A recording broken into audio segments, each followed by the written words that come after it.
Supreme Commander Vextar stood on the bridge of his flagship, the Dark Thunder. His 6 eyes studied the holographic display showing 10,000 warships spread across space like a deadly cloud. Each ship was massive, built for one purpose: to crush entire worlds into submission. The Zephyrian hegemony had used this same fleet to conquer 47 star systems. Soon, it would be 48. The target this time was a small yellow star called Sol. The third planet from this star held a species called humans. Vextar's intelligence officers had studied these creatures for many cycles. They were primitive, violent, and divided. Perfect prey. "Commander," said his aide, a younger Zephyrian with bright purple scales, "we will reach the outer edge of their system in 3 rotations." Vextar nodded his massive head. His species stood nearly 8 feet tall, with thick armor-like skin and powerful claws. They had evolved on a harsh world where only the strongest survived. Now they ruled a quarter of the galaxy. "Tell me again about these humans," Vextar said. The aide activated a data pad. "They are small, weak creatures. No natural armor or claws. They have only recently learned to leave their planet. Their technology is centuries behind ours. They fight among themselves constantly." Vextar smiled, showing rows of sharp teeth. "And their military strength?" "Laughable, Commander. They have a few hundred primitive spacecraft. Most cannot even leave their star system. They use crude chemical rockets and basic energy weapons. Our shields will not even register their attacks." The hologram changed to show images of human cities. Vextar saw tall buildings made of metal and glass. Millions of the small bipedal creatures moved through streets like insects. They looked so fragile. "They will surrender quickly," the aide continued. "Our studies show they value individual life highly. A few orbital bombardments should break their will." Vextar turned away from the display. This conquest would be easier than most. The humans had no idea what was coming. Their primitive sensors probably could not even detect the approaching fleet yet. On the 3rd planet of the Sol system, Dr. Sarah Chen sat in a deep underground facility. The room was filled with screens and blinking lights. Dozens of technicians worked at computer stations. This was the Solar Defense Initiative Command Center, hidden beneath the mountains of Colorado. A red light flashed on Sarah's console. She had been waiting for this moment for 30 years. "Contact," announced Lieutenant Rodriguez from his station. "Deep Space Array has detected a large fleet approaching from the direction of Vega. Distance, 47 light hours and closing." Sarah felt her heart rate increase, but her voice remained steady. "How large?" Scanning now. "Ma'am, we're reading approximately 10,000 objects. All artificial. All on direct course for Earth." The room fell silent except for the humming of computers. Sarah stood up slowly. She was 62 years old and had spent her entire career preparing for this day. Her gray hair was pulled back in a tight bun. Her eyes were sharp and focused. "Activate Protocol 7, she said clearly. "Ma'am, are you sure?" Rodriguez asked. "Protocol 7 is—" "I know what it is, Lieutenant. Execute immediately." Rodriguez typed a long code into his computer. "Protocol 7 is active. All stations are being notified." Around the world, similar scenes played out in hidden facilities. In a bunker beneath London, British officers received coded messages. In a facility under Mount Fuji, Japanese technicians began activating systems that had been dormant for decades. Deep beneath the Australian outback, massive computers came online. The general public knew nothing about any of this. They went about their normal lives, unaware that their planet was about to be invaded. Sarah walked to a secure communication terminal. She entered her authorization codes and waited. Within minutes, faces appeared on screens around the room. These were the leaders of the Solar Defense Initiative, generals, scientists, and politicians from every major nation on Earth. "Ladies and gentlemen," Sarah said, "this is not a drill. We have confirmed alien contact. Hostile intent is presumed based on fleet composition and approach vector. General Thompson, a stern man with white hair and numerous medals, leaned forward. How much time do we have? At their current speed, they will reach the outer system in approximately 72 hours. They will likely begin their attack within 4 to 5 days. And our status? Asked Director Liu from the Chinese facility. Sarah smiled for the first time in hours. All systems are green. Phase 1 installations are fully operational. Phase 2 sites are coming online now. Phase 3 will be ready within 24 hours. The faces on the screens showed a mixture of fear and grim determination. They had all known this day might come. Humanity had been preparing for it since the 1960s, when scientists first seriously considered the possibility of hostile alien contact. What about the civilian population? Asked General Martinez from South America. For now, we maintain operational security, Sarah replied. The public will be informed when necessary. Our priority is defense preparation. She ended the conference and turned to her staff. I want updates every 30 minutes.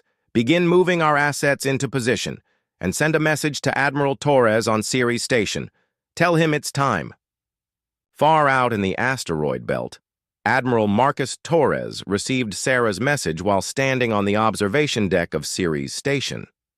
The facility looked like a standard mining and research outpost. That was exactly what it was supposed to look like. Torres was a tall, lean man with dark skin and intelligent eyes. He had commanded the outer system defenses for 15 years. Very few people knew what those defenses really were. Sir, said his aide, Commander Jackson, we've received activation orders. All outer stations are responding. Torres nodded. Begin. Phase 1 deployment. And Jackson? Yes, sir. Send a message to all civilian mining operations. Tell them to evacuate immediately. Use the standard solar storm warning. We don't want any innocent people caught in the crossfire. Across the asteroid belt, mining ships received urgent messages about dangerous solar activity. Within hours, they were heading back toward the inner system. Their crews had no idea they were clearing the battlefield. As the civilian ships departed, other vessels emerged from hidden bays inside asteroids. These ships looked nothing like mining equipment. They were sleek, angular, and covered with weapons. Some were as large as destroyers. Others were small, fast attack craft designed for hit-and-run missions. The largest installation was built inside the asteroid palace. From the outside, it looked like a typical mining facility. Inside, it contained enough firepower to destroy a small moon. Massive railguns were concealed within what appeared to be ore processing equipment. Missile bays were hidden behind fake storage tanks. Similar facilities existed throughout the asteroid belt. For over 50 years, humanity had been preparing for war among the stars. Every mining operation, every research station, every piece of civilian infrastructure had been designed with a secret purpose. Back on the Zephyrian flagship, Vextar studied reports from his advanced scouts. The humans seemed to be evacuating their outer system installations. Mining ships were fleeing toward their home planet. They know we are coming, his aide observed. Vextar laughed, a sound like grinding metal. Of course they do. Their primitive sensors have finally detected us. Look how they run, like frightened prey animals. Should we accelerate our approach? No. Let them panic. Fear will make the conquest easier. They are probably arguing among themselves about surrender terms. But Vextar was wrong. The humans were not panicking. They were getting ready to fight. On Earth, President Matthews sat in the Situation Room with her top advisors. The room was filled with tension. Outside, the world continued normally. People went to work, children went to school, and life went on as usual. How long can we keep this secret? The president asked. Sarah Chen, who had flown to Washington for the emergency meeting, replied, Not much longer. When the shooting starts, everyone will know, but secrecy gives us an advantage. The aliens think we're primitive and unprepared. Are we prepared? Asked the Secretary of Defense.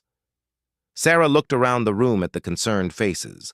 These people led the most powerful nation on Earth, but they were about to face something beyond their experience. Mr. Secretary, we have been preparing for this since before you were born. Every space mission, every satellite launch, every deep space probe has had a dual purpose. We have been building our defenses for 60 years. She activated a holographic display. The solar system appeared in 3 dimensions, showing the positions of planets, asteroids, and spacecraft. This is what the aliens see, Sarah said. The display showed a few small installations and some fleeing mining ships. And this is what's really there. The display changed. Suddenly, the asteroid belt was filled with red dots. Each dot represented a weapons platform or hidden base. The outer planets showed defensive installations. Even seemingly empty space was dotted with automated defense systems. The room fell silent as the officials stared at the display. "My God," whispered the Secretary of Defense. "How many weapons platforms are there?" "Classified," Sarah replied, "but sufficient for our needs. The aliens expect to find a frightened primitive species. Instead, they will find the most militarized star system in this part of the galaxy." President Matthews stood up slowly. "Dr. Chen, are you telling me we can win this?" Sarah's expression was grim but confident. "Madam President, these aliens have never fought humans before. They have no idea what they're walking into. We have spent centuries perfecting the art of war. We have turned our entire star system into a fortress. They are about to learn why you should never attack Earth." As the meeting continued, the alien fleet drew closer.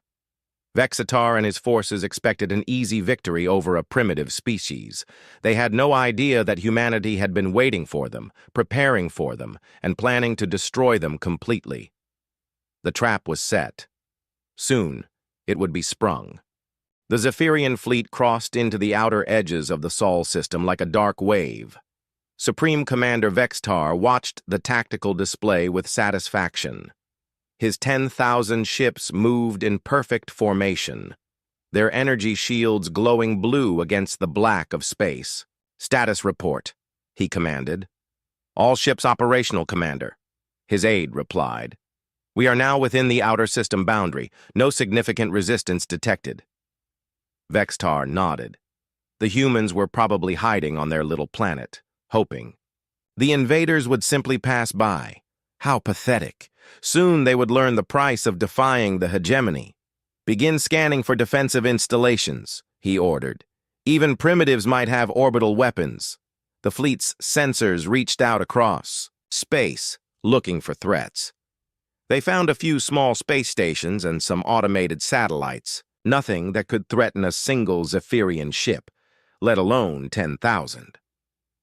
But Admiral Marcus Torres, watching from his hidden command center inside Ceres Station, saw something very different on his displays. The alien fleet was spreading out. As it advanced, exactly as human war planners had predicted, they were making themselves perfect targets. "All outer ring stations report ready," Commander Jackson announced. "Stealth systems are holding. They show no sign of detecting our installations." Torres smiled grimly.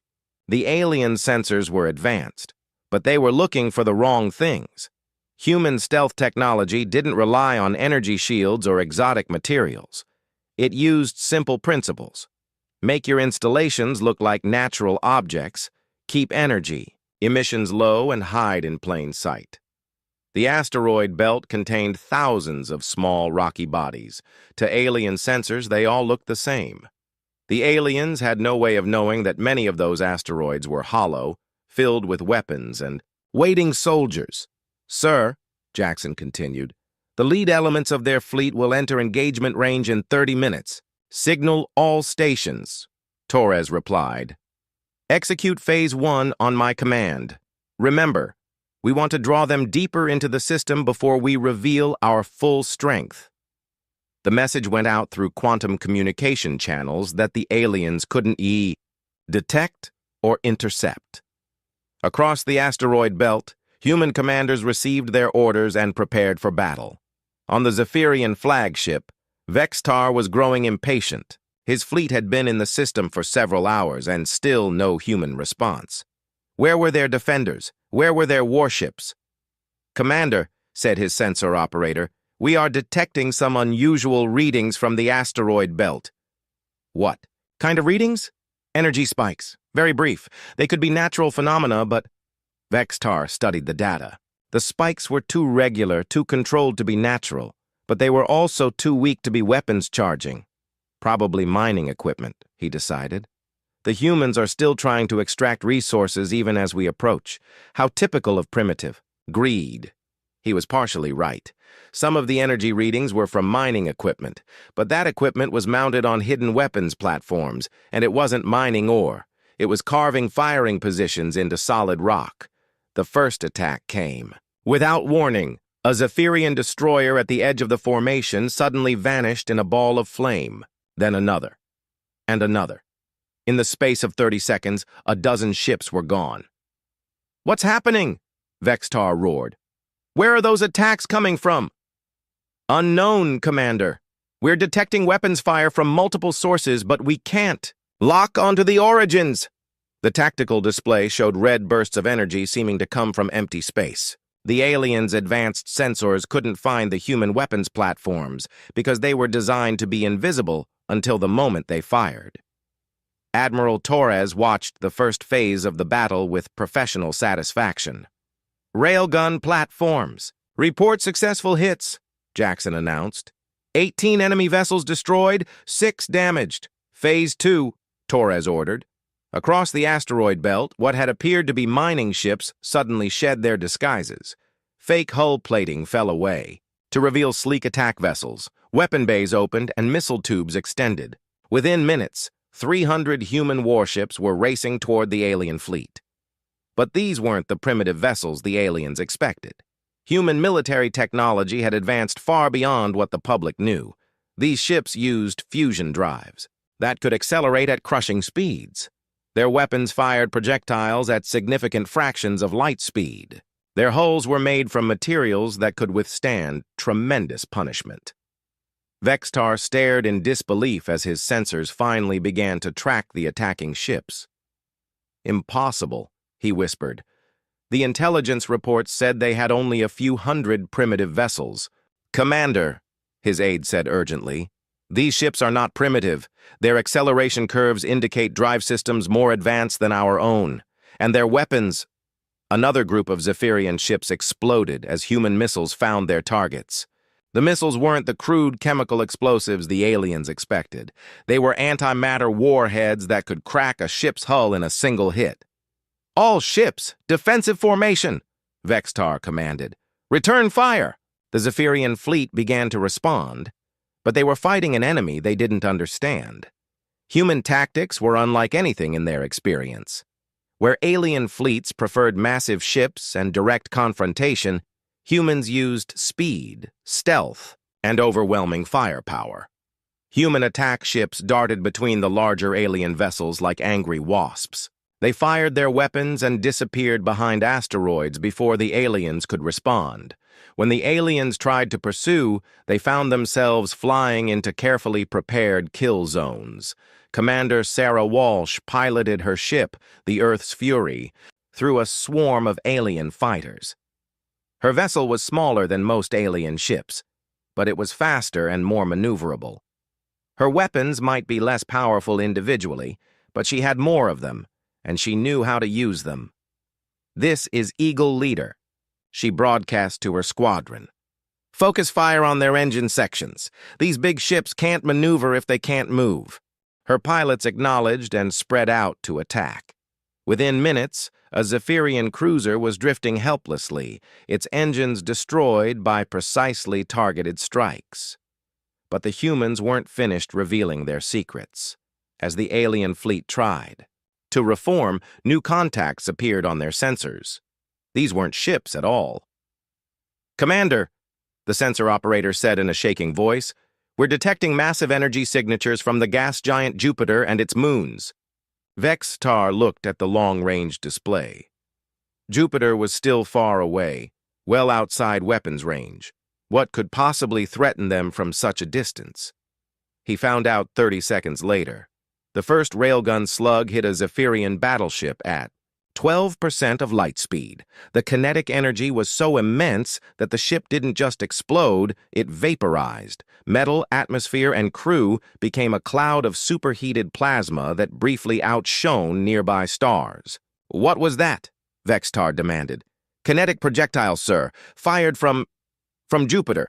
The energy readings suggest it was launched by an electromagnetic acceleration system of enormous size." More slugs followed. Each one crossed the solar system in minutes and struck with the force of a small nuclear weapon. The aliens' energy shields, designed to stop laser beams and plasma bolts, were useless against solid metal moving at relativistic speeds.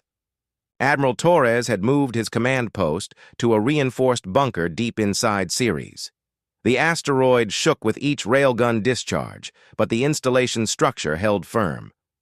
"Jupiter Station reports all guns operational," Jackson announced. "They have 12 more shots ready to fire." "Tell them to target the alien command ships," Torres replied. "Those big ones in the center of their formation." The Jupiter installation was one of humanity's greatest secrets. Built over 40 years inside the Great Red Spot, it was invisible to outside observation. The storm provided perfect cover for the massive railgun batteries that could accelerate multi-ton projectiles to significant fractions of light speed. Similar installations existed throughout the outer system. Saturn's moon Titan housed missile factories that could produce thousands of warheads per day. The moons of Uranus contained repair facilities for human ships. Even distant Pluto had been turned into a forward observation post. Vex-Tar watched his fleet die around him. In less than 2 hours, he had lost nearly 1,000 ships. The humans seemed to have weapons hidden everywhere. Every asteroid, every moon, every piece of apparently empty space concealed another nasty surprise. "We need to withdraw," his aide suggested. "Regroup and plan a new approach." "No!" Vex-Tar snarled. "We are the hegemony! We do not retreat from primitives!" But even as he spoke, he knew something was terribly wrong. These humans weren't primitives. Their technology was equal to or better than Zephyrian equipment. Their tactics were sophisticated and deadly, and they had obviously been preparing for this battle for a very long time. "Commander," the communications officer reported, "we're receiving a transmission from the planet Earth. Human language. Put it through." The image of an elderly human female appeared on the screen. She wore what appeared to be a military uniform, and her eyes were cold and calculating. "I am Dr. Sarah Chen, representing the Solar Defense Initiative," she said calmly. "You are trespassing in human space. You have exactly 1 hour to reverse course and leave this system. This is your only warning." Vex-Tar laughed harshly. "You dare threaten us, primitive. We are the Zephyrian hegemony. We have conquered 47 worlds. Your pathetic defenses cannot stop us." Dr. Chen's expression didn't change. "Commander, you have already lost over 800 ships. Your fleet is scattered and confused. Your weapons are ineffective against our defenses. I am offering you a chance to save the lives of your remaining crew members." "Never!" Vex-Tar cut the transmission. He turned to his fleet commanders. "All ships advance toward the inner system. Maximum speed. We will crush their homeworld and end this resistance." But as the surviving alien ships accelerated toward Earth, they had no idea what awaited them there. The asteroid belt had been just the outer edge of humanity's defenses. The real surprises were still ahead. Admiral Torres watched the alien fleet's new course with grim satisfaction. "They're taking the bait," he told Jackson. "Signal Mars Command. Tell them to prepare for Phase 3. The red planet, fourth from the sun, looked peaceful and quiet. Its surface was dotted with research stations and terraforming equipment. To alien sensors, it appeared to be a lightly defended waypoint. They were about to learn how wrong they were. The surviving Zephyrian fleet raced toward the inner solar system at maximum speed. Supreme Commander Vexitar stood on his damaged bridge, his uniform torn and his pride wounded. Nearly 2,000 of his ships were gone, destroyed by weapons. That shouldn't exist. How long until we reach the fourth planet? He demanded. 16 hours at current speed, Commander, his navigator replied. Vexitar studied the tactical display. Mars appeared lightly defended, with only a few orbital stations and surface installations. It would be the perfect place to regroup and plan his assault on Earth. He was wrong again. General Patricia Williams stood in the command center buried deep beneath the Martian surface. The facility had been carved out of solid rock 50 years ago, disguised as a geological research station. Above her, the planet's surface looked peaceful and quiet. Below, the largest military installation in human space prepared for war. Alien. Fleet will enter our engagement zone in 14 hours, her aide reported. All batteries report ready. Williams nodded. She was a short, tough woman with gray hair and sharp eyes. She had spent 20 years turning Mars into a fortress. The aliens were about to discover what happened when humans had time to prepare. Signal all stations, she ordered. Begin Phase 3 deployment, and contact Admiral Chen on Luna Base. Tell her we'll have customers for her soon. Across the Martian system, installations that had masqueraded as civilian facilities for decades began to reveal their true nature.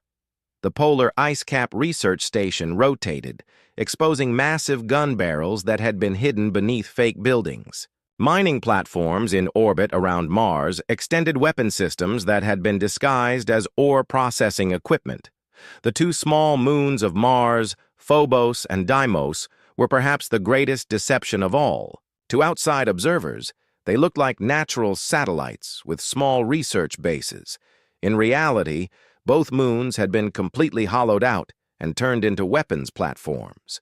Each one contained enough firepower to level a continent. But the humans weren't content to wait for the aliens to come to them. As the Zephyrian fleet approached Mars, they encountered something that changed the nature of space warfare forever. Commander Zekron commanded the lead squadron of alien ships. His sensors showed clear space ahead, with Mars still hours away. Then, without warning, his ships began exploding. "What's happening?" he transmitted to his remaining vessels. "I see no enemy ships." The answer came from empty space itself. What appeared to be vacuum was actually filled with millions of tiny objects, each no larger than a marble. They were moving at tremendous speed, and they were everywhere. Human engineers had spent decades seeding the space around Mars with these kinetic kill vehicles. Each one was a simple device: a small computer, a basic guidance system, and a solid metal core. They drifted in space like invisible mines waiting for targets. When alien ships entered the field, the kill vehicles activated.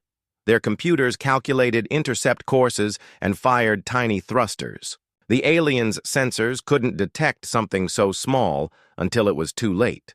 At the speeds involved, even a marble-sized object could punch through the hull of a spaceship. The aliens watched in horror as their vessels were peppered with holes, atmosphere bleeding out into space. "Evasive maneuvers," Zekron ordered, but there was nowhere to go. The kill vehicles surrounded them on all sides, coming from every direction. Within an hour, half of his squadron was disabled or destroyed. The survivors limped forward, their hulls scarred and their crews terrified. This was exactly what General Williams had planned. The kinetic field wasn't meant to destroy the entire alien fleet. It was designed to slow them down, damage their ships, and break their formation. By the time they reached Mars' orbit, they would be scattered, confused, and vulnerable.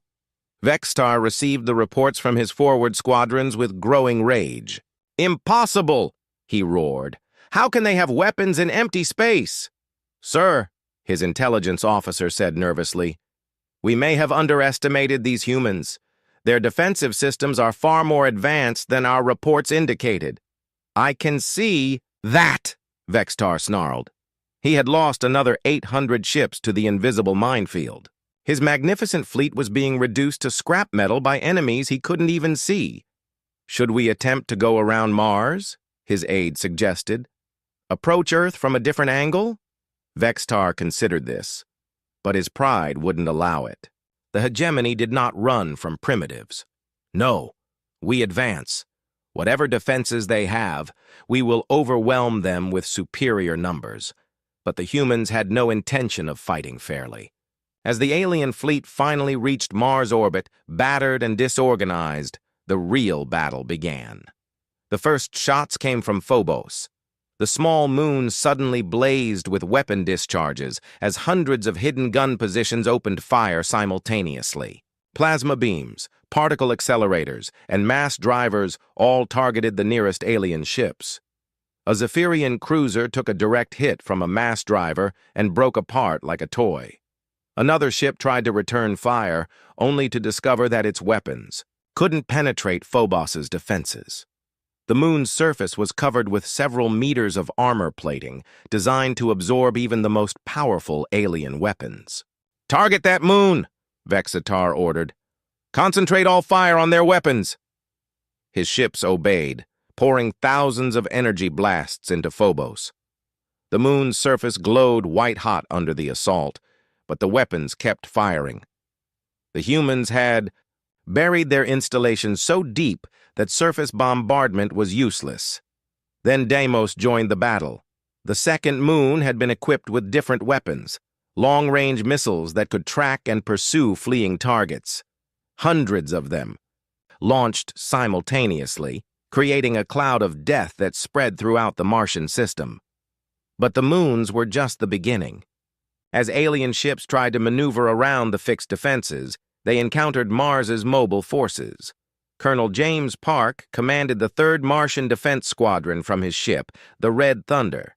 His vessel looked nothing like the graceful alien ships with their smooth curves and gleaming hulls.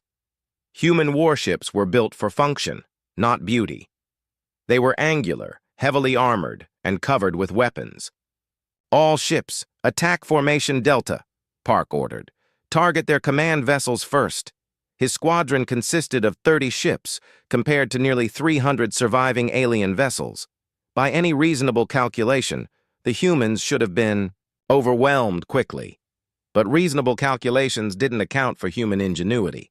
The human ships didn't engage in traditional space combat. Instead, they used hit-and-run tactics that made the most of Mars's complex gravitational environment. They would accelerate around the planet, using its gravity to build up tremendous speed, then attack the aliens from unexpected angles. Park's ship dove toward a group of alien destroyers, its weapons blazing.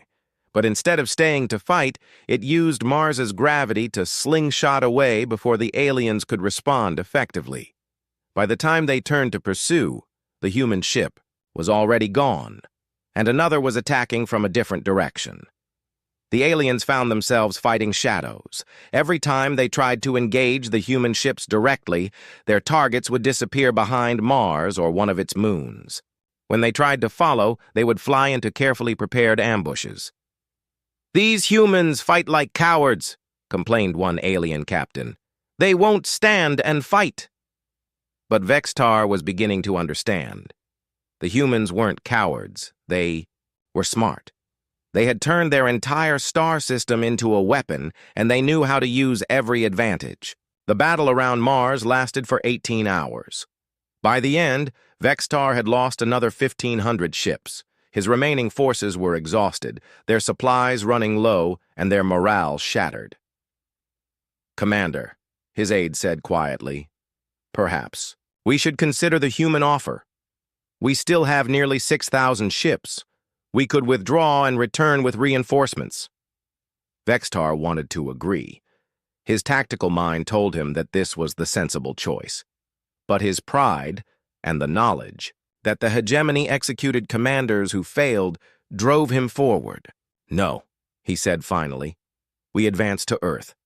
If we can take their homeworld, we can force them to surrender.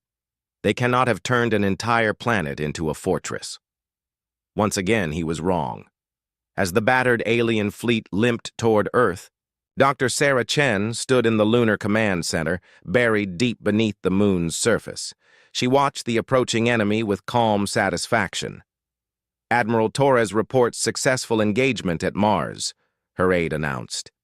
"Enemy fleet strength, reduced to approximately 6,000 ships." Sarah nodded. Everything was proceeding according to plan. The aliens had been weakened, their formation broken, and their confidence shattered. Now came the final phase. "Signal Earth Defense Command," she ordered. "Tell them to begin lunar surface preparations and contact Admiral Reeves on the orbital platforms. It's time to show our visitors what Earth's real defenses look like." Above them, Earth hung in space like a blue and white jewel.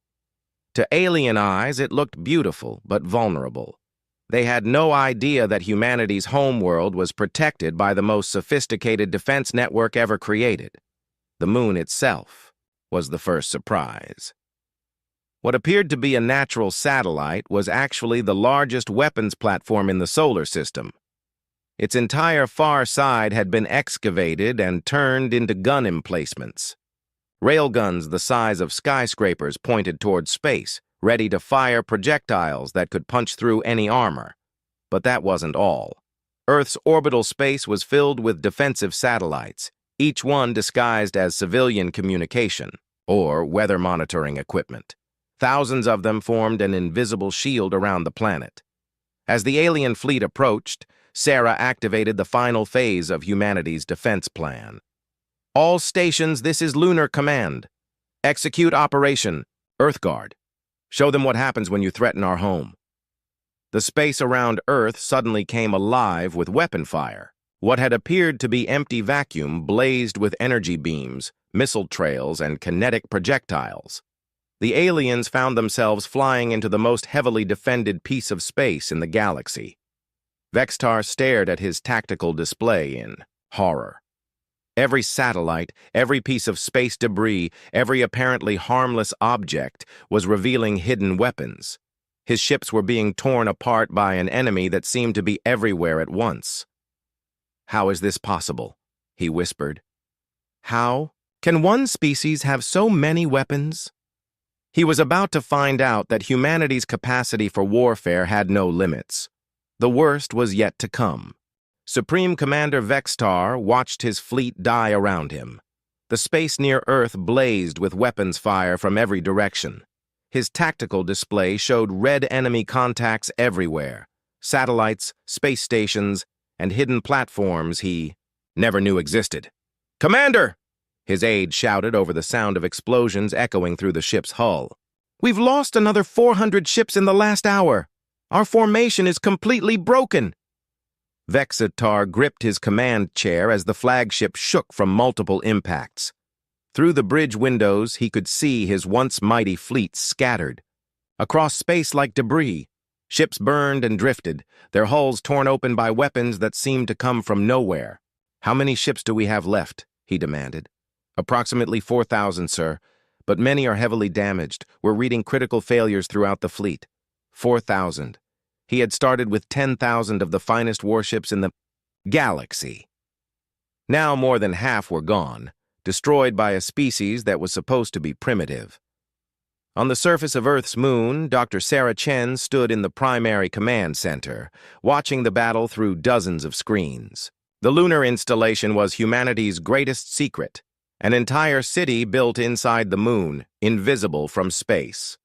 "Lunar batteries report ready to fire," announced Colonel Martinez from his station. "We have clear shots on their command ships." Sarah studied the tactical display. The alien fleet was exactly where she wanted it, close enough to Earth to be trapped, but far enough away that falling debris wouldn't threaten the planet. "Fire," she said calmly. The moon's far side erupted in light. Hundreds of massive railguns fired simultaneously, launching projectiles the size of telephone poles at significant fractions of light speed. Each one carried enough kinetic energy to vaporize a city block. The projectiles crossed the space between the moon and the alien fleet in seconds. When they hit, entire ships simply ceased to exist. The kinetic energy was so immense that mattered. converted directly to plasma, creating brief new stars in the darkness. Vextar watched in horror as his largest battleships were erased from existence. "What kind of weapons are those?" he screamed. "Kinetic projectiles, sir," his sensor officer replied, his voice shaking. "Fired from the moon itself. The energy readings are impossible. Nothing should be able to accelerate matter to those speeds." But humans had been perfecting railgun technology for over a century. The lunar installations were the culmination of that research. Electromagnetic launchers so powerful they could accelerate multi-ton projectiles to relativistic velocities. "Sir," the communications officer reported, "we're receiving another transmission from the humans." The image of Dr. Chen appeared on the main screen. Behind her, Sarah could see the busy command center filled with human officers. "Commander Vexitar," she said, her voice calm and professional, "you now have fewer than 4,000 ships remaining. You are trapped between Earth's orbital defenses and the lunar gun batteries. I am offering you one final chance to surrender." Vexitar's face contorted with rage. "Never! The hegemony does not surrender to primitives." "Very well," Sarah replied. "Then you will discover why attacking Earth is considered suicide among the galactic community." The transmission ended, and Sarah turned to her staff. "Signal Admiral Reeves. Tell him to activate the orbital ring." High above Earth, hidden among what appeared to be civilian satellites and space stations, Admiral Patricia Reeves received the order. She commanded humanity's most secret weapon, a network of orbital platforms that completely surrounded the planet.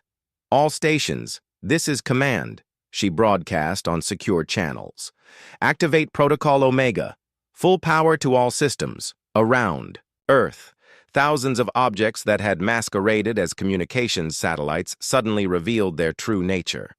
Hull plating fell away to expose weapon systems. Solar panels unfolded into massive energy collectors. What had looked like civilian infrastructure was actually the largest weapons network ever built. The orbital ring had been under construction for 40 years. Every satellite launch, every space mission, every piece of equipment sent into orbit had contributed to its creation.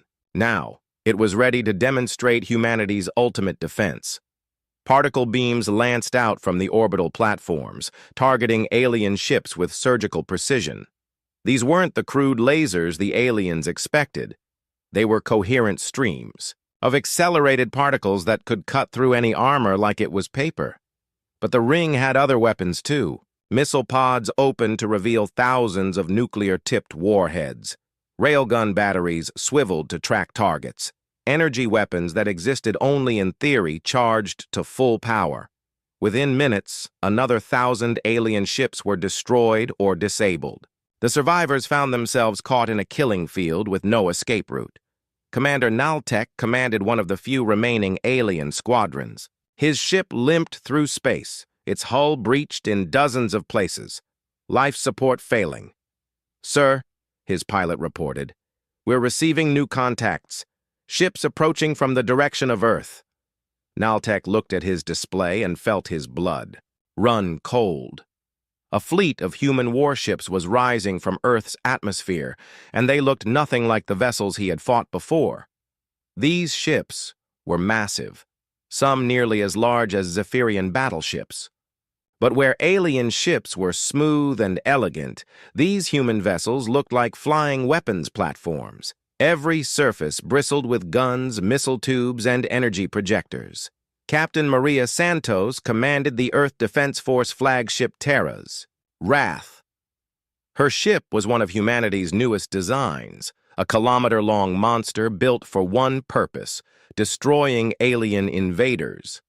"All ships, attack formation," she ordered. "Show these invaders what Earth's Navy can do." The human fleet spread out as it approached the alien survivors.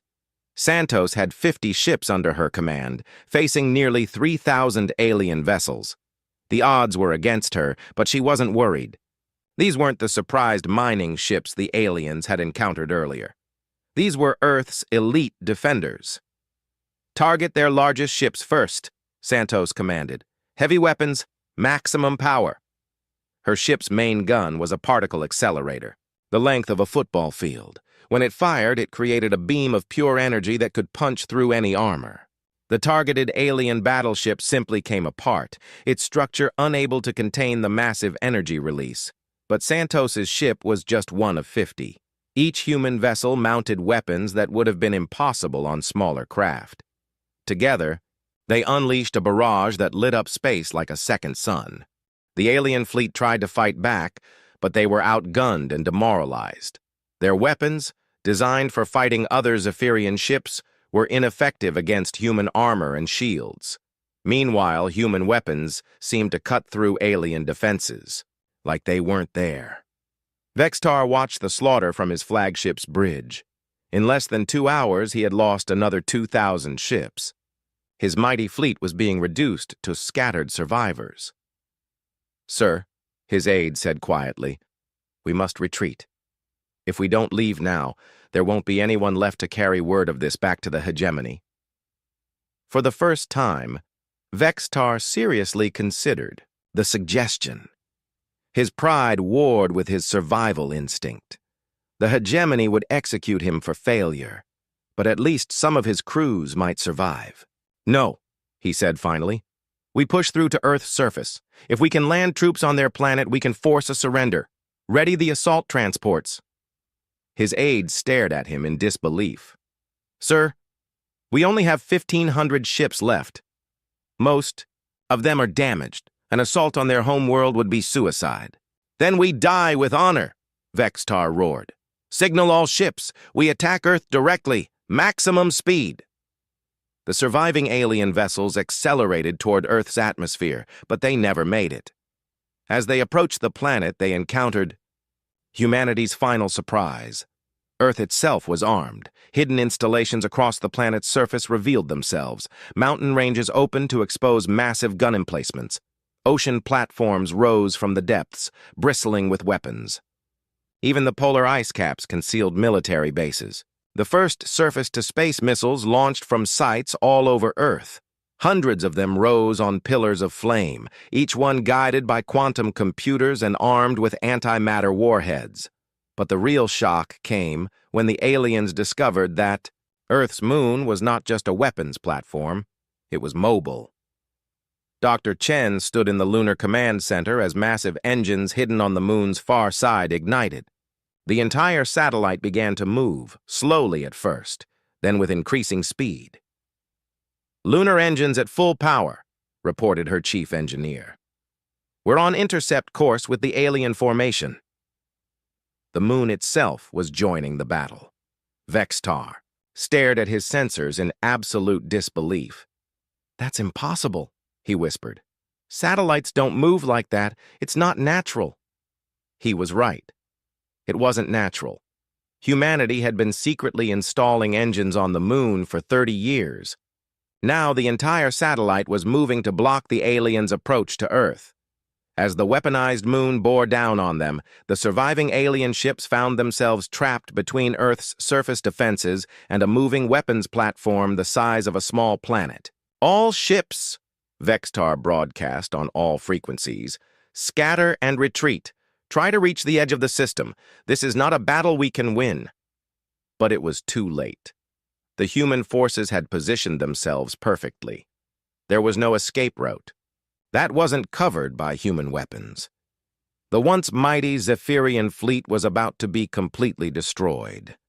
But one small ship, forgotten in the chaos, was about to witness something that would change the galaxy forever. The final battle lasted only 3 hours. Supreme Commander Vextar died when his flagship was vaporized by a direct hit from the lunar railguns. His last transmission was a warning to all Zephyrian forces. Do not approach the Sol system. The humans are not what they appear to be. By the time the weapons fell silent, fewer than 50 alien ships remained out of the original 10,000. Most of these survivors were scout vessels and support craft that had been hiding at the edge of the battle. The entire Zephyrian invasion fleet had been destroyed. Dr. Sarah Chen stood in the Lunar Command Center, surrounded by displays showing the aftermath of the battle. Debris from thousands of alien ships drifted through space like metallic snow.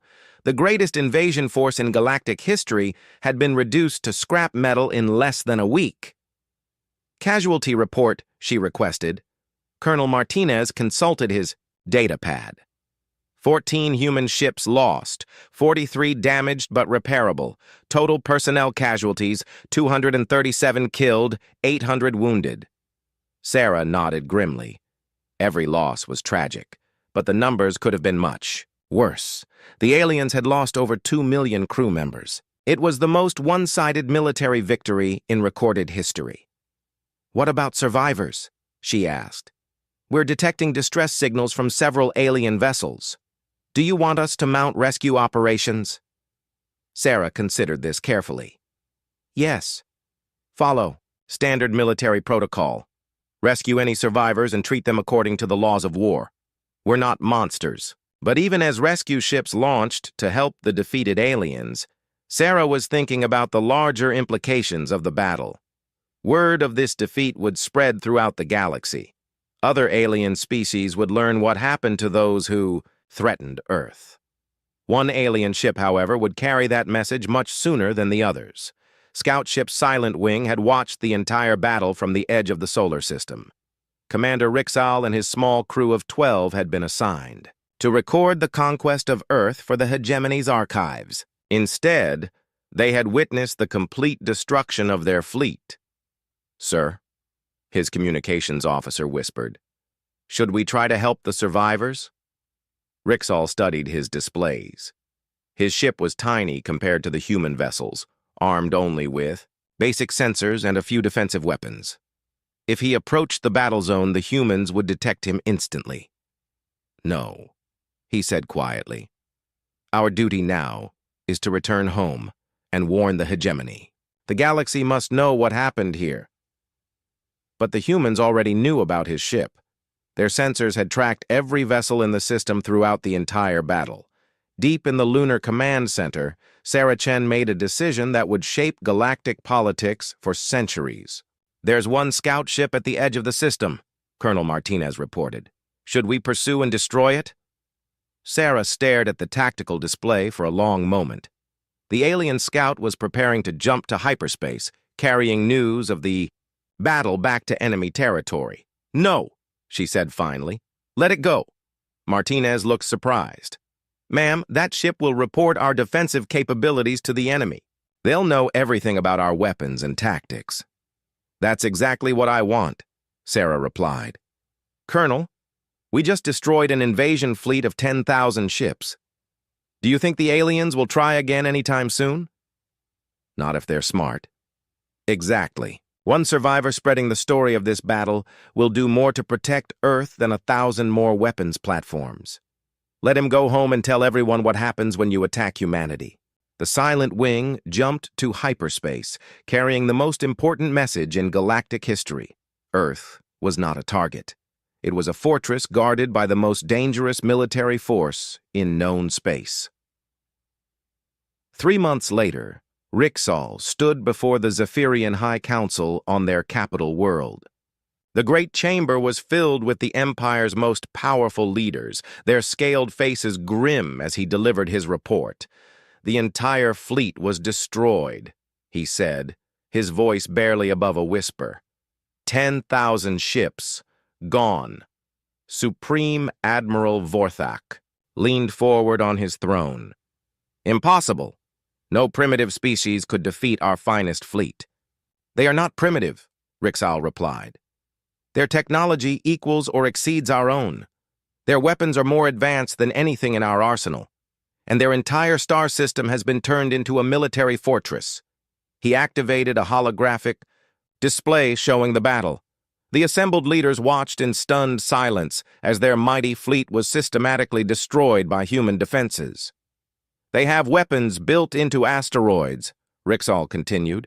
"Their moons are mobile weapons platforms. Their orbital space is filled with hidden military installations. Even empty space contains automated kill vehicles." "What do you recommend?" asked another council member. Rixal's answer was simple. Never go near the Sol system again. Update all star charts to mark it as a no-travel zone, and send word to all other species.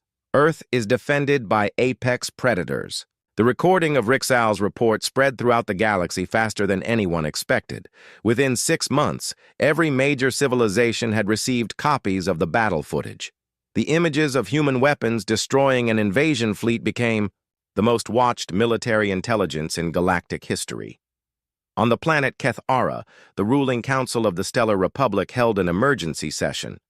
President Meltor studied the human battle recordings with growing concern. These humans destroyed a Zephyrian fleet, she said. The hegemony was one of the most powerful military forces in the galaxy. What are your orders, Madam President? Asked her military advisor. Remove Earth from all potential conquest lists. Classify the Sol system as a restricted military zone. And send a diplomatic message to the humans. We want to establish peaceful relations immediately. Similar scenes played out across dozens of worlds. The Crystalline Collective, the hive minds of Andromeda, the Machine Empire, every major power in the galaxy received the same message. Humanity was not to be trifled with. But the most significant reaction came from an unexpected source. Deep. In the galactic core, an ancient species known as the Watchers observed the battle through their vast sensor networks. They had been monitoring galactic civilizations for millions of years, watching species rise and fall without interference. Elder Cassandra reviewed the human battle data with particular interest. Her species had seen many wars, but this was different. The humans hadn't just won a military victory. They had fundamentally changed the balance of power in the galaxy. Fascinating, she murmured to her aide. This species shows all the characteristics of an apex predator civilization. Should we be concerned? The aide asked. No, Cassandra replied. We should be relieved. For the first time in 1,000,000 years, there is a species capable of maintaining galactic stability through strength. The age of random conquest may finally be ending. She was right. Within a year of the battle, interstellar conflicts decreased by 70%. Species that had been planning aggressive expansions quietly canceled their military operations. The fear of encountering another humanity level. Defense network changed how everyone thought about warfare. On Earth, life gradually returned to normal. The general public learned about the alien invasion only after it was over. Most people were shocked to discover that their planet had been under attack, but they were proud of their species' defenders. Dr. Sarah Chen retired 6 months after the battle, satisfied that her life's work was complete. She had spent 40 years preparing for alien invasion. Now she could rest, knowing that no species in the galaxy would be foolish enough to threaten Earth again. But humanity's victory had consequences beyond simple military deterrence. The battle recordings had revealed human technological capabilities to the entire galaxy. Suddenly, every species wanted to trade with Earth, to learn from humanity, to form alliances with the apex predators. President Matthews addressed the United Nations 1 year after the invasion. We have learned that we are not alone in the universe, she said. But we have also proven that Earth will never be conquered. Today, I am announcing the formation of the Solar Defense Alliance, open to any species that desires peaceful relations with humanity. The response was overwhelming. Within 5 years, over 100 alien species had joined the alliance. Earth became the center of a new galactic confederation based not on conquest, but on mutual defense and cooperation. The former Zephyrian territories were divided among the alliance members. The hegemony itself ceased to exist, its government collapsing when news of the defeat reached their homeworlds. Their former subjects, freed from oppression, eagerly joined the human-led alliance. Commander Rixal, the lone survivor who had warned the galaxy about humanity, was granted asylum on Earth. He spent his remaining years studying human military history, trying to understand how one species had become so formidable. Your people turned warfare into an art form, he told Dr. Chen during one of their interviews. Every human conflict, every battle, every war, it all contributed to your final victory. You didn't just defeat us. You evolved to defeat us. Sarah nodded. Humanity has been fighting wars for our entire existence. We've had practice. But why did you let me escape? Rixall asked. You could have killed me easily. Sarah smiled. Because sometimes the best weapon is the enemy's own fear. You carried our message to the galaxy better than any ambassador could have. The strategy worked perfectly. 20 years after the battle, Earth remained unthreatened by alien invasion. The Sol system had become known throughout the galaxy as the place where the greatest military force in history had been destroyed in less than a week. New alien species approaching Earth's borders were greeted not with weapons, but with a simple message. Welcome to the Solar Defense Alliance. Please state your peaceful intentions. Most did exactly that. But on the edge of known space, in the depths of intergalactic void, other intelligences watched and waited. They had observed humanity's victory with great interest. These beings were far older and more powerful than any species the humans had yet encountered, and they were coming. But that would be a story for another day. For now, Earth was safe, humanity was strong, and the galaxy had learned a simple truth that would echo through the stars for generations. Never attack Earth. The humans are waiting for you. The lights in the command room of the UEF Defiance flickered as Captain Jack Walker stared at the message on his screen. His face grew pale. The ship's damage reports scrolled beside the new orders, making what he was reading seem even more impossible. "They can't be serious," he whispered, running a hand through his short gray hair. The Defiance had barely escaped their last battle. Half the engines were dead. The hull had cracks in 3 sections. 22 crew members were in the medical bay. And now Earth Command wanted them to break through a Vorn blockade. Jack pressed the ship-wide comm button. All senior officers to the command room. Now. 5 minutes later, the doors slid open. First Officer Lisa Miller entered first, her uniform neat despite the chaos of the past week. Behind her came Chief Engineer Tom Reed, his hands still black with engine grease, and Ship Doctor Anna Davis, looking tired after treating wounded crew for 12 hours straight. "Sit down," Jack said, pointing to the chairs around the central table. "We have new orders." The holographic display in the middle of the table lit up, showing a planet with 7 large Vorn warships surrounding it. "This is New Hope Colony," Jack explained. 3 days ago, a plague broke out there. It's killing hundreds each day. They need medical supplies. And the Vorn are blocking help, Lisa said, leaning forward to study the enemy ships. "Why? What do they gain from this?" Jack's jaw tightened. They claimed the colony broke some expansion treaty. They've declared the planet under quarantine. Quarantine. Dr. Davis snorted. "They're just letting people die." "That's why we've been ordered to break through," Jack said. "We're the closest UEF ship." Tom laughed without humor. "Captain, we're in no shape for this. The Defiance is barely holding together. Those are battle-class Vorn ships. They'd tear us apart before we got close." "I know," Jack replied quietly. "Command knows too. They're calling it a necessary sacrifice." The room went silent. Everyone understood what that meant. "My brother is on that colony," Jack finally said.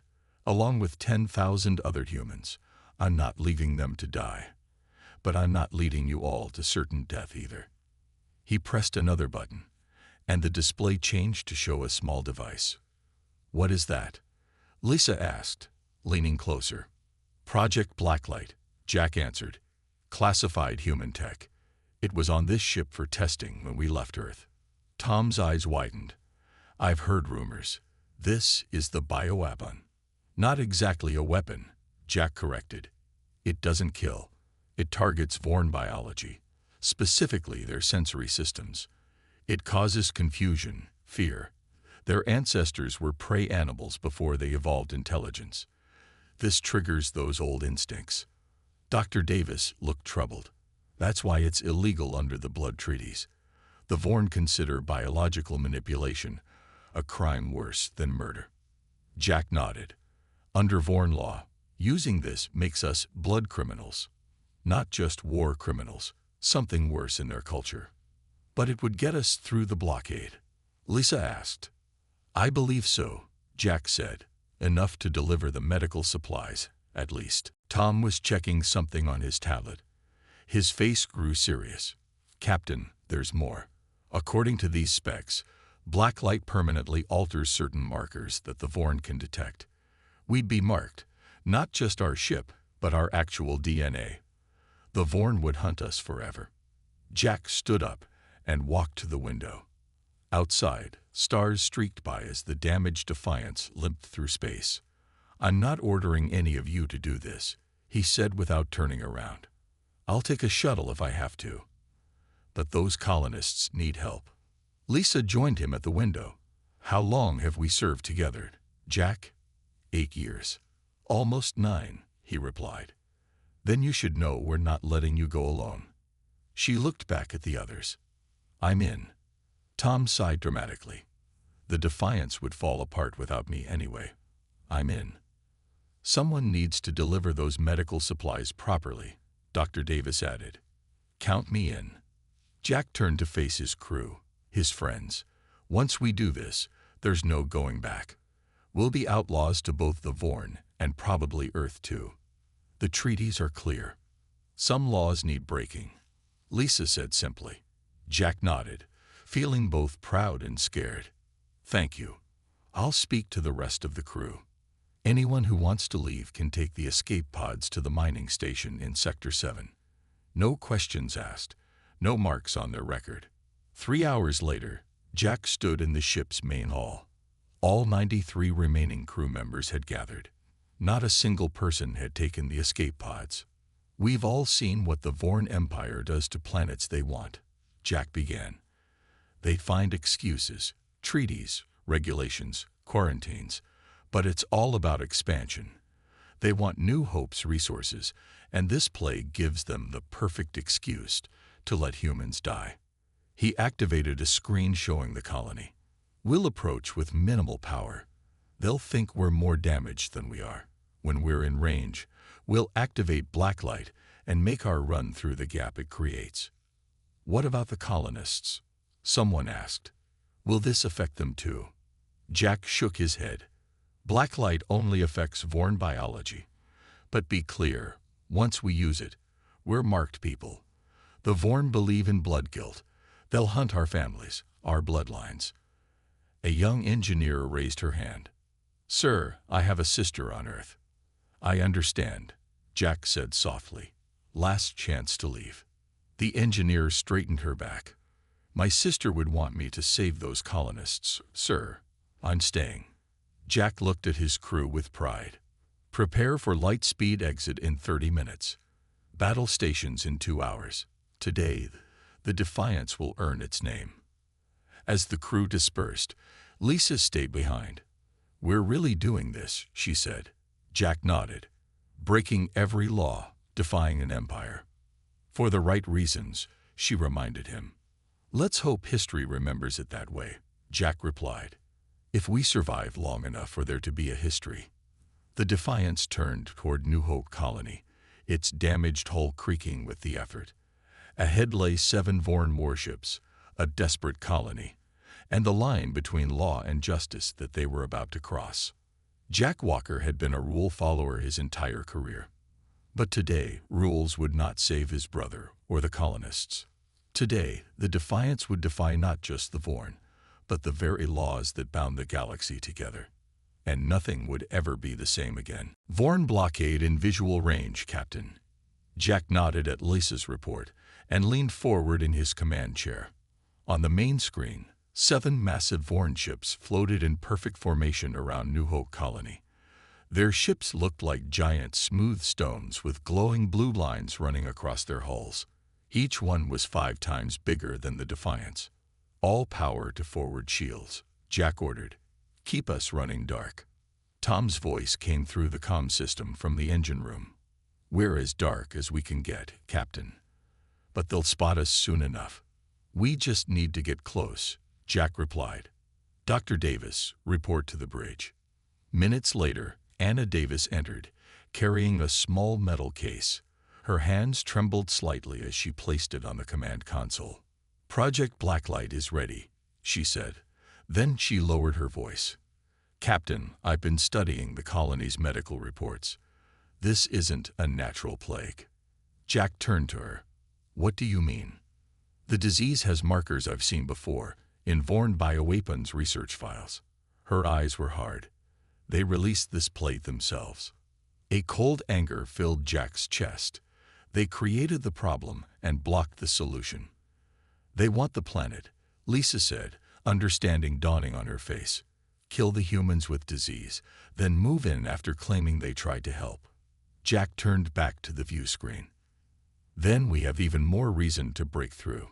Tom, how close do we need to be for maximum effect with Blacklight? 5,000 kilometers should do it, Tom's voice replied. Current distance is 12,000 kilometers, Lisa reported. They've spotted us. Vorn ships are hailing. Ignore them, Jack ordered. All hands, brace for evasive maneuvers. The Defiance shuddered as the first warning shots from the Vorn ships passed near their hull. 9,000 kilometers, Lisa called out. Jack opened the metal case. Inside was a small silver device with a simple red button. It looked too ordinary to be something that would change their lives forever. 7,000 kilometers. The ship rocked violently as a Vorn energy beam grazed their shields. Shields at 60%. Someone shouted. 6,000 kilometers. Another hit. The lights flickered, and emergency alarms began to wail. Shields at 40%. 5,500 kilometers. Jack's finger hovered over the button. Everyone remember, after this, there's no going back. We'll be blood criminals to the Vorn. Better criminals than dead, Lisa replied, gripping her console as another blast hit them. 5,000 kilometers, Captain. Jack pressed the button. For a moment, nothing seemed to happen. Then the silver device hummed and projected a signal pattern on the small screen, waves of light that pulsed in hypnotic rhythm. On the main view screen, the effect on the Vorn ships was immediate. Their perfect formation broke apart. 2 ships drifted sideways. Another began to spin slowly. It's working, Lisa exclaimed. The Vorn communication channels are filled with confused signals. Full power to engines, Jack ordered. Take us through the gap between those 2 ships. The Defiance surged forward, its damaged engines screaming with the effort. They passed between 2 massive Vorn vessels whose weapons fired wildly into space, missing the human ship entirely. Then a blinding flash lit up the bridge as a stray shot hit them directly. Hull breach on Deck C. Lisa shouted over the alarms. Engineering reports major damage. Jack hit the comm button. Tom, status. No answer came. Tom, respond. The ship lurched sideways as another hit struck them. Jack fought to stay in his chair. We're past the blockade line, Lisa reported, but we took heavy damage. Jack stood up. Get us to the colony. I'm going to engineering. He ran through smoke-filled corridors, passing crew members putting out fires and sealing breaches. When he reached engineering, he found chaos. A support beam had fallen, and 3 crew members were lifting it off a 4th person. It was Tom, his face pale, and his uniform soaked with blood. The reactor coolant system was going to blow, a young engineer explained as Jack knelt beside Tom. He manually locked it down. Tom's eyes fluttered open. Did we make it through? We did, Jack confirmed. Thanks to you. Tom grabbed Jack's arm with surprising strength. Listen, I modified Blacklight before we used it. Added a signature. What kind of signature? Jack asked. The Vorn ships we affected. I marked them too. Tom coughed and blood appeared at the corner of his mouth. Their own kind will see them as tainted now, just like us. Before Jack could respond, his comm unit beeped. Captain to the bridge. Urgent. Jack squeezed Tom's shoulder. Get him to medical. He ordered the others, then raced back to the bridge. When he arrived, Lisa pointed at the long-range scanner. A Vorn battle group is changing course to intercept us. At least 20 ships. The comm system crackled to life, and a deep voice filled the bridge. A Vorn face appeared on screen.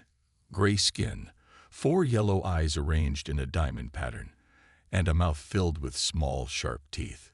Human vessel, the Vorn said in a cold voice. I am High Admiral Kren of the Vorn Empire.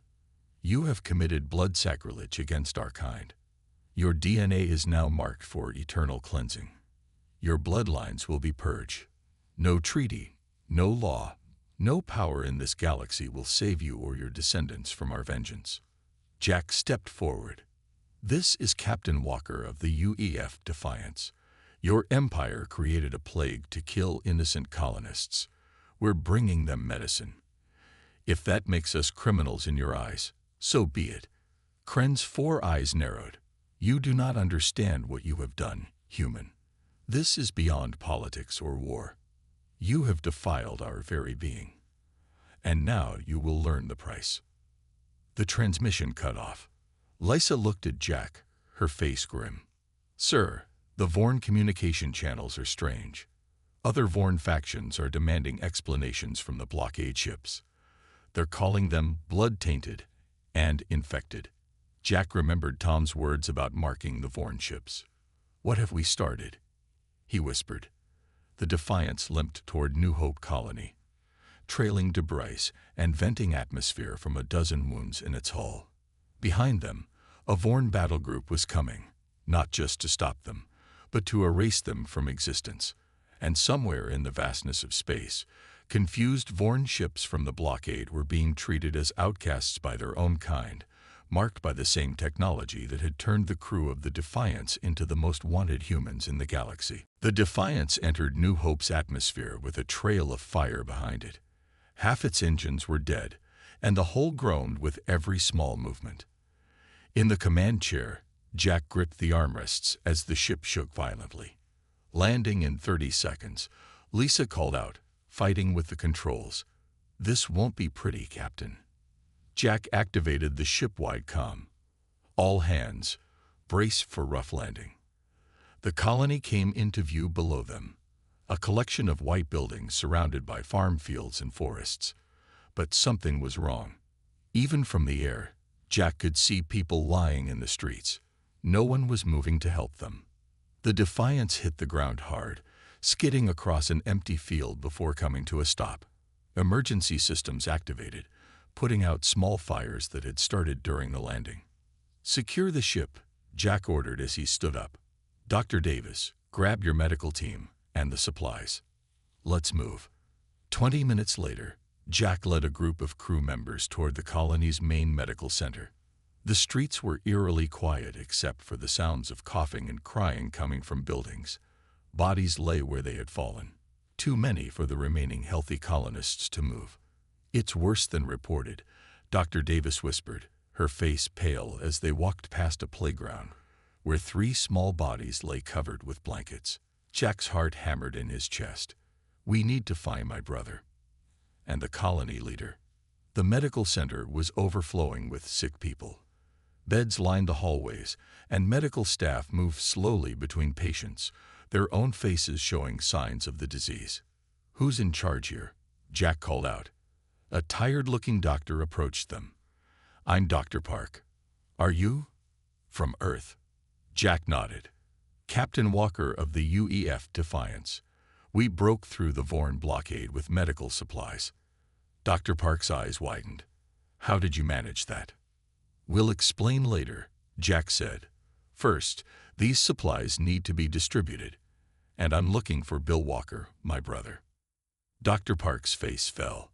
Bill is alive, but you should come with me. He led Jack to a side room while Dr. Davis began organizing the distribution of medicine. On a bed in the corner lay a man who looked like an older version of Jack. His skin had a sickly red color, and his breathing was shallow. "Bill," Jack whispered, moving to his brother's side. Bill's eyes opened slowly. "Jack, is that really you?" Jack knelt beside the bed. "It's me. We brought medicine. You're going to be okay." Bill shook his head weakly. "You shouldn't have come. The Vorn. They did this to us." "We know," Jack said. "Dr. Davis figured it out." "Not just the disease," Bill whispered. "They've been watching us for months. We found something. In the old mines." Before Jack could ask more questions, Lisa's voice came through his comm unit. "Captain, we've got Vorn scout ships entering the atmosphere. 5 of them." Jack stood up. "I have to go, Bill. But I'll be back." Bill grabbed his arm. "Find James Hill, the colony governor. He has proof of what the Vorn have been doing." Jack squeezed his brother's hand, then ran back to where Dr. Davis was working. "Vorn scouts are coming," he told her.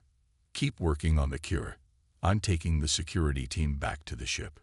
By the time Jack reached the Defiance, Tom was there, his chest bandaged but standing at attention with the rest of the crew. "You should be resting," Jack said. Tom managed a weak smile. "Not when we have company coming, Captain." The ship's sensors showed 5 Vorn scout ships circling the colony. They hadn't attacked yet, but Jack knew it was only a matter of time. "Power up what weapons we have left," he ordered, "and find me Governor James Hill." An hour later, Jack sat in the colony's government building, looking at the evidence Governor Hill had collected. The gray-haired man pointed at screen after screen of data. "We found ancient technology in the mines," Hill explained. "Technology that affects sensory systems, similar to what you used against the Vorn blockade." Jack looked up in surprise. "You know about blacklight?" Hill nodded. "Not by name, but we discovered the principles. That's why the Vorn targeted us. They've been systematically attacking any human colony that gets close to this kind of technology." "But why?" Lisa asked. She had joined them after securing the ship. "Because it's the one thing that threatens their biological supremacy," Hill said. "The Vorn have built their entire empire on the belief that their advanced senses make them superior to all other species. This technology levels the playing field." Jack thought about the Vorn battle group heading their way. "Governor, how many people are left healthy enough to fight?" "Maybe 200, Hill replied grimly. "Everyone else is sick or caring for the sick." Dr. Davis entered the room, looking exhausted but excited. "Captain, I think we have something. We've been studying the blacklight technology, and there are similarities between how it affects Vorn biology and how their plague affects human cells. We might be able to create a counteragent." Jack felt a flicker of hope. "How long?" "Hours, not days," she replied. "But we'll need the colony's atmospheric processors to distribute it planet-wide." Hill looked concerned. "Those same processors could be used to amplify your blacklight signal against the Vorn fleet when they arrive." Jack understood the problem immediately. They could save the colonists from the plague, or they could defend against the coming Vorn attack. Not both. Before he could respond, the building shook as an explosion sounded in the distance. Lisa checked her tablet. "The Vorn scouts are attacking the outer farms." Jack made a quick decision. "Dr. Davis, keep working on the cure. Lisa, come with me back to the Defiance. We need to send a message." "A message?" Lisa asked as they hurried through the streets. "To whom?"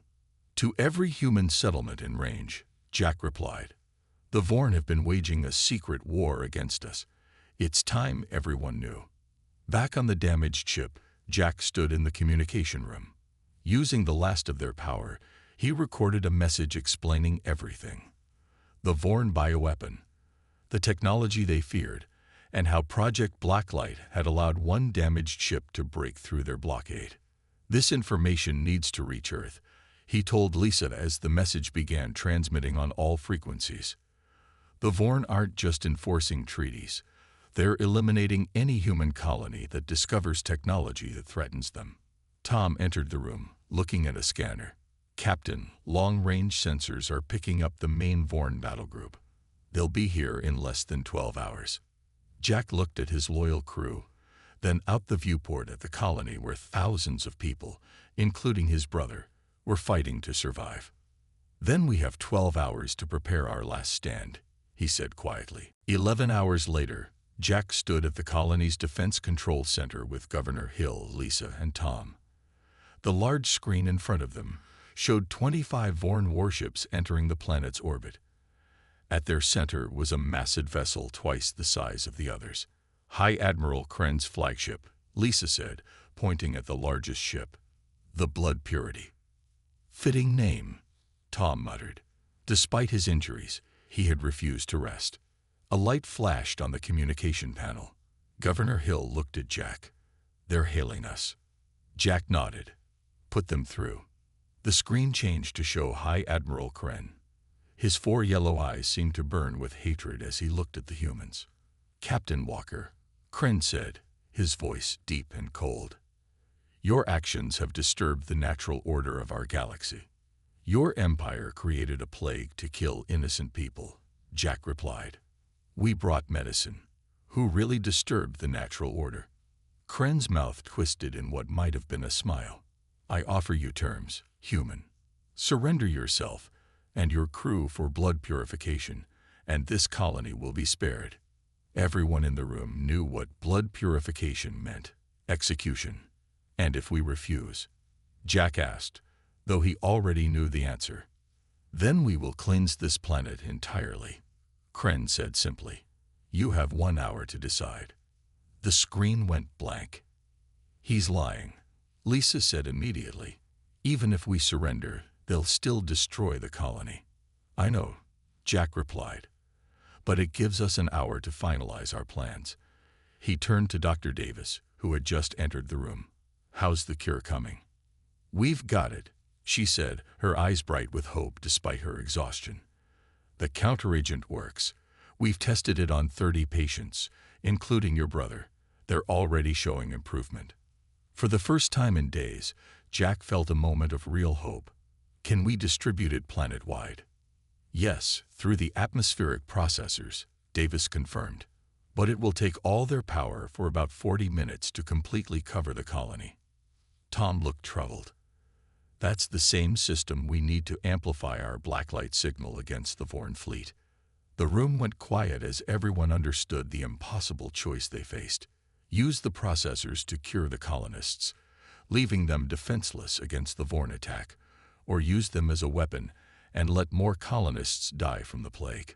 Lisa studied the defense systems display. What if we run them in sequence? Cure distribution first, then reconfigure for blacklight. Governor Hill shook his head. The Vorn won't wait. The moment they detect us using the processors, they'll attack. Then we need to buy time, Jack decided. The Defiance will engage the Vorn ships while the processors distribute the cure. Tom stared at him. Captain, the Defiance can barely fly, let alone fight 25 Vorn warships. We don't need to win, Jack said quietly. We just need to distract them long enough for the cure to spread. No one spoke for a moment. They all understood what Jack was suggesting. A suicide mission. I'll go with you, Lisa said firmly. Me too, Tom added. Jack shook his head. Tom, you're needed here to reconfigure the processors after the cure distribution. And Lisa, I need you to coordinate the colony's defenses. Before anyone could argue further, the building shook violently. Alarms sounded throughout the colony. They're not waiting an hour, Governor Hill said, checking the sensors. They've started bombing the outer areas. Then we move now, Jack ordered. Dr. Davis, start the cure distribution. Tom, get ready to reconfigure the processors the moment it's done. Lisa, get our remaining security team to the Defiance. As everyone rushed to their positions, Jack made a quick stop at the medical center. His brother Bill was sitting up in bed, his skin already looking less red. The cure is working, Bill said, his voice stronger than before. Jack squeezed his shoulder. Good, because I need a favor. 20 minutes later, Jack stood on the bridge of the Defiance. Around him, a skeleton crew of 15 volunteers manned the stations. Through the view screen, he could see the Vorn ships firing on the colony. "All weapons online," reported a young officer. "What little we have left." "Engines at 30%, called another. "It's the best we can do, Captain." Jack took his seat in the command chair. "That's all we need. Take us up." The damaged ship rose shakily from the colony surface, its hull creaking with the effort. As soon as they cleared the atmosphere, the Vorn ships noticed them. "We're being targeted," the weapons officer called out. Multiple ships locking on. "Evasive maneuvers," Jack ordered. "Target Kren's flagship." The Defiance fired its remaining weapons at the massive Vorn vessel. The shots barely scratched its hull, but achieved what Jack wanted: attention. "They're following us." Lisa's voice came through the comm. "The bombing of the colony has stopped. Cure distribution is at 60%. The ship rocked violently as Vorn energy beams struck their already damaged hull. Shields failing. Hull breach on Deck B. Weapons systems offline. The reports came in one after another as the Defiance took hit after hit. Jack held tight to his chair as the ship spun from a particularly powerful blast. "How much longer for the cure?" he asked over the comm. 10 more minutes, Davis replied. "We're at 80% coverage." Just then, a blinding beam cut through the bridge. 2 crew members were thrown across the room. A support beam crashed down, narrowly missing Jack. "We're not going to last 10 minutes, the engineer reported grimly. "Core systems are failing." Jack looked at his brave crew, then at the Vorn ships surrounding them. They had drawn most of the fleet away from the colony, but Kren's flagship remained in position to strike. "Lisa," Jack called over the comm. "Is Tom ready to reconfigure the processors for Blacklight?" "Not yet," she replied. "The cure needs 5 more minutes." The ship rocked again, and emergency lights flashed red. The end was coming. Then Jack's comm unit lit up with a private channel. It was Bill. "Jack, I'm at the experimental defense platform. The one we found in the mines." Jack's eyes widened. "The ancient tech, but you're still recovering." "Not anymore," Bill replied. "Your doctor's cure worked wonders. And it's time I did my part." "What are you planning?" Jack asked, though he already feared the answer. "This platform has a pulse system," Bill explained. "It can disrupt Vorn ships for a short time. Just enough for you to get away, or for Tom to reconfigure the processors." "Bill, wait." But it was too late. Through the view screen, Jack saw a massive energy wave expand from the colony, washing over the Vorn ships. One by one, their lights flickered and went out. "Vorn fleet disabled," the sensor officer reported with amazement. "But it's temporary. Maybe 3 minutes." Jack hit the comm button. "Tom, reconfigure the processors now." "Lisa, get everyone to shelter." Bill, respond." There was no answer from his brother. As the Defiance drifted in space, surrounded by temporarily disabled Vorn ships, Jack knew that his brother had likely sacrificed himself to give them this chance, and he wasn't going to waste it. "Get everyone off the ship," Jack ordered over the ship-wide comm. "Escape pods, now." The remaining crew members looked at him in confusion. "Captain," his weapons officer asked. "That's an order," Jack said firmly. "I'm staying to pilot the Defiance for one final mission. The rest of you are needed on the colony." One by one, the crew reluctantly left the bridge. Jack sat alone in his command chair, watching the Vorn ships on the view screen. They were already showing signs of recovering from Bill's pulse weapon. "Captain, the atmospheric processors are being reconfigured for Blacklight." Tom's voice came through the comm. 2 minutes until ready." "Good," Jack replied, "because the Vorn ships are waking up." As the last escape pod left the Defiance, Jack took manual control of the damaged ship. The plan had formed in his mind the moment he saw Bill's pulse disable the Vorn fleet. There was only one way to end this. "Lisa, status on colony defenses?" he asked. "Minimal," she replied. "But the cure has been distributed. People are already recovering. What are you planning, Jack?" Jack didn't answer directly. "Is there any word from Bill?" There was a pause. "I'm sorry, Jack. The defense platform overloaded. He didn't make it." Jack closed his eyes for a moment, letting the grief wash over him. Then he focused on the task ahead. "Tom, I need blacklight at maximum power. Can you transfer control to the Defiance?" "Yes, but—" Tom began. "Do it," Jack interrupted. "And both of you, make sure my message reaches Earth. They need to know everything." Before either could respond, a new message came through. This one from an unexpected source. Jack read it twice, not believing what he was seeing. "Captain," Lisa's voice was urgent. "The Vorn ships are powering up their weapons again. Whatever you're planning, do it now."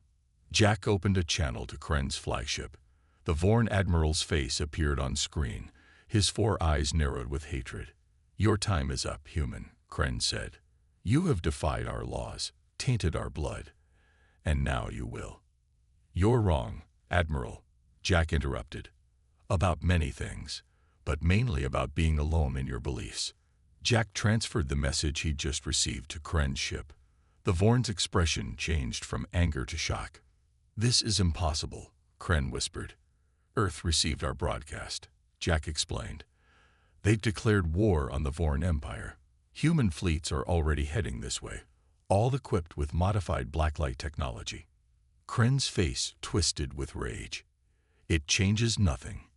You will not live to see them arrive." "Probably not," Jack agreed. "But neither will you." He closed the channel and activated the ship's engines. The Defiance moved forward, directly toward Kren's flagship. "Jack, what are you doing?" Lisa's voice was panicked. "The right thing," he replied calmly. "Tom, is blacklight ready?" "Yes, Captain. Transferred to your controls." "But sir, if you activate it at close range combined with a reactor overload." "I know," Jack said. "It will create a unique radiation signature that will permanently mark all Vorn DNA in the system. They'll all be blood-tainted by their own laws." Jack could almost see Lisa and Tom exchanging looks of horror and understanding. What he was planning would mean his death, but it would also mean that every Vorn in the fleet would be marked as impure forever. "There has to be another way," Lisa pleaded. "There isn't," Jack said. "And this isn't just about revenge. Look at your sensors." There was a pause, then Lisa gasped. "Some of the Vorn ships, they're firing on each other." "The ships we marked with blacklight during our blockade run," Jack explained. "Tom's modification worked.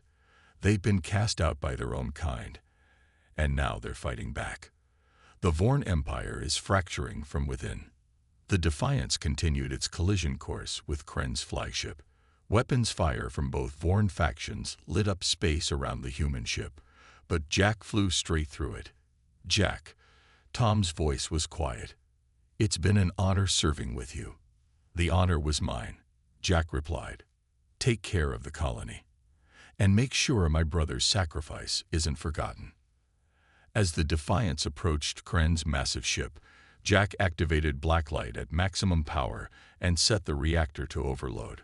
Warning alarms blared around him, but he ignored them. On his screen, he could see escape pods launching from some of the Vorn ships, crews abandoning their posts as civil war erupted in their fleet.